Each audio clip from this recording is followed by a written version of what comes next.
নমস্কাৰ। আজি মঙলবাৰ আৰু দিনটো মোৰ বাবে এক প্ৰকাৰ এটা প্ৰাপ্তিৰ দিন আছিল।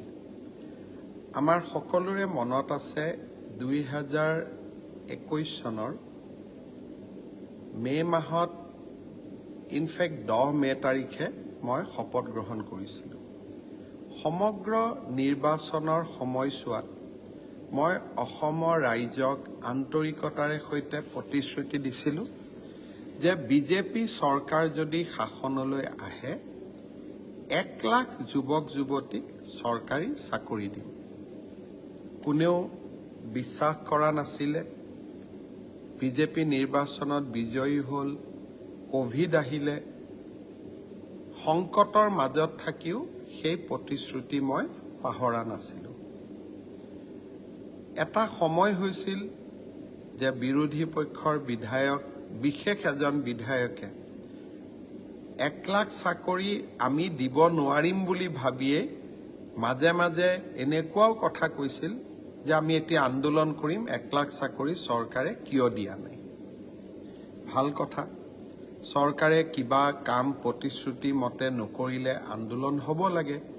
কিন্তু যদি প্ৰতিশ্ৰুতি মতে চৰকাৰে কাম কৰে তাত ধন্যবাদো পাব লাগে। মোক ধন্যবাদ নালাগে। আজি আমি ৯৯,০০০ আৰু ৯৭টা নিযুক্তি সম্পূৰ্ণ কৰিলোঁ। PWD, ৰোডছ আৰু বিল্ডিং ডিপাৰ্টমেণ্টত আজি আমি ৬০০ জনতকৈও অধিক জুনিয়ৰ ইঞ্জিনিয়াৰক নিযুক্তি দিলোঁ আৰু ৮১২ গৰাকী নাৰ্ছক নগাঁও, কোকৰাঝাৰ, নলবাৰী আৰু তিনিচুকীয়া মেডিকেল কলেজত আমি নিযুক্তি দিলোঁ। চাওঁতে চাওঁতে নিযুক্তি আজি 1 লাখতকৈ 3টা কম। মই নিশ্চিত যে এই মাহত নহ'লে অহা মাহত আমি 1 লাখ নিযুক্তি সম্পূৰ্ণ কৰিম। অসমত ইয়াৰ আগতে কোনো এখন চৰকাৰ নাছিলে যিখন চৰকাৰে নিজৰ কাৰ্যকালৰ প্ৰথমটো 3.5 বছৰত 1 লাখ নিযুক্তি সম্পূৰ্ণ কৰিছিলে। এটাও হাইকোৰ্ট হোৱা নাই, দুৰ্নীতিৰ অভিযোগ অহা নাই আৰু অসমৰ দুখীয়া আৰু মধ্যবিত্ত শ্ৰেণীৰ লোকে চৰকাৰী চাকৰি প্ৰথমবাৰৰ বাবে পাবলৈ সক্ষম হৈছে। এতিয়া মোৰ লক্ষ্য অনাগত দিনত আৰু 50,000 নিযুক্তি সম্পূৰ্ণ কৰিব পাৰোঁ নেকি। চেষ্টা অব্যাহত থাকিব। মই মোৰ কাম কৰি গৈ থাকিম।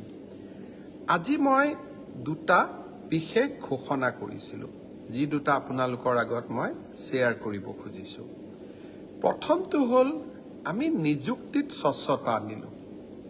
ট্ৰেন্সফাৰ পষ্টিঙতো আমি স্বচ্ছতা আনিব পাৰোঁ নেকি। চৰকাৰী কাৰ্যালয়ত চলি থকা বিভিন্ন দুৰ্নীতিৰ আন এটা কাৰণ হ'ল ট্ৰান্সফাৰ আৰু পষ্টিং। আমি যদি ছিষ্টেমবিলাক ৰিফৰ্ম কৰি গৈ থাকোঁ তেতিয়া মানুহে দুৰ্নীতি কৰাৰ সুযোগে নাপাব। 2 অক্টোবৰত আমি এটা পৰ্টেল উদ্বোধন কৰিম। সেই পৰ্টেলটোত মই নগাঁৱত চাকৰি কৰি আছোঁ, মই ডিব্ৰুগড়ত আহিব খোজোঁ। ময়ো ডিব্ৰুগড়ত চাকৰি কৰি আছোঁ, মই নগাঁৱত আহিব খোজোঁ। ইজনে সিজনৰ লগত কথা পাতি মই পৰ্টেলত আমাৰ আবেদন দুখন আপলোড কৰি দিম। পৰ্টেল 365 দিন খোলা থাকিব। প্ৰতি 2 মাহৰ মূৰে মূৰে আমি এই ধৰণৰ আবেদনবিলাক নিষ্পত্তি কৰি আমি ট্ৰান্সফাৰ অৰ্ডাৰ পৰ্টেলটোতে আকৌ তুলি দিম। কোনোবাই অলপ কষ্ট পাইছে, নগাঁৱৰ পৰা ধুবুৰী, ধুবুৰীৰ পৰা নগাঁও কৰিব পৰা নাই। কিন্তু নগাঁৱত তেজপুৰত এজন ল'ৰা আছে যোনে তেজপুৰৰ জন ডিব্ৰুগড়ত যাব খোজে, আকৌ নগাঁৱৰ জন তেজপুৰত আহিব খোজে, ডিব্ৰুগড়ৰ জন নগাঁৱত আহিব খোজে। নগাঁও আৰু ডিব্ৰুগড় কৰিলে মোৰ কামটো নহয়, কিন্তু নগাঁও, তেজপুৰ, ডিব্ৰুগড় কৰিলে মোৰ মিউচুৱেল ট্ৰান্সফাৰ হয়। তেনেকুৱাও আমি সুবিধা ৰাখিম। মই ভাবোঁ স্বচ্ছ নিযুক্তিৰ পিছত এতিয়া সময় হ'ল স্বচ্ছ ট্ৰান্সফাৰ আৰু পোষ্টিং। আপোনালোকে শুভেচ্ছা জনাব। এই কামতো যাতে আমি সফল হ'ব পাৰোঁ। আৰু এটা বিষয় মোৰ কিছুদিনৰ পৰা দৃষ্টিগোচৰ হৈছে।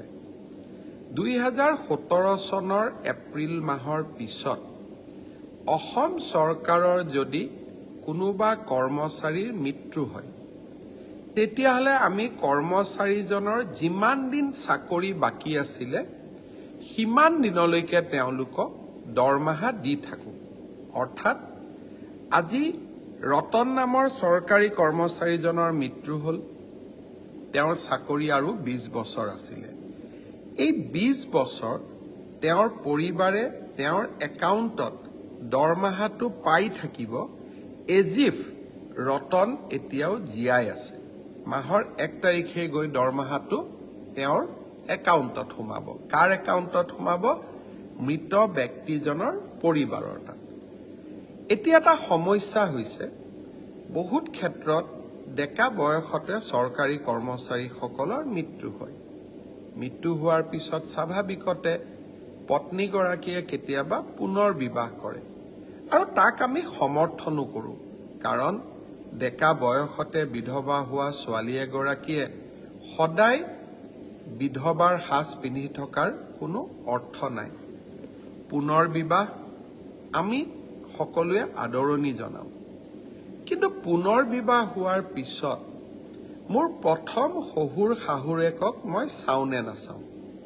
স্বাভাৱিকতে নতুন জীৱন এটাত যোৱাৰ পিছত পুৰণা ঘৰখনৰ লগত সম্বন্ধ দুৰ্বল হৈ যায়। ফলত সেই মৃত চৰকাৰী কৰ্মচাৰীজনৰ দেউতাক মাকে জীয়াটো ভুগিব লাগে। কাৰণ ল'ৰাটোৰ পেঞ্চন আমি পত্নীক দিওঁ, দেউতাক মাকে একো নাপায়, আৰু দেউতাক মাকে বহুত কষ্ট পায়। সেইকাৰণে এইবাৰ আমি সিদ্ধান্ত লৈছোঁ যে এনেকুৱা পেঞ্চনৰ 80% আমি বিধৱা পত্নীগৰাকীক দিম, আৰু 20% আমি বৃদ্ধ দেউতাক আৰু মাকক দিম। অৱশ্যে দেউতাক মাক যদিও নিজেই চৰকাৰী কৰ্মচাৰী, তেতিয়াহ'লে আমি তেনেকুৱা সুবিধা নিদিওঁ। অন্যথা আমি সেই সুবিধা দিবলৈ আমি যত্ন কৰিম, যাতে বিধৱা পত্নীগৰাকীয়েও ন্যায় পায় আৰু বৃদ্ধ পিতা মাতায়ো ন্যায় পাবলৈ সক্ষম হয়। মই ভাবোঁ এই প্ৰচেষ্টাকো আপোনালোকে সকলোৱে আদৰণি জনাব। এনেকৈ মানুহৰ সমস্যাবিলাক সমাধান কৰা আমাৰ জীৱনৰ এটা সংকল্প হিচাপে আমি গ্ৰহণ কৰিব লাগে। 15 আগষ্ট আহি আছে।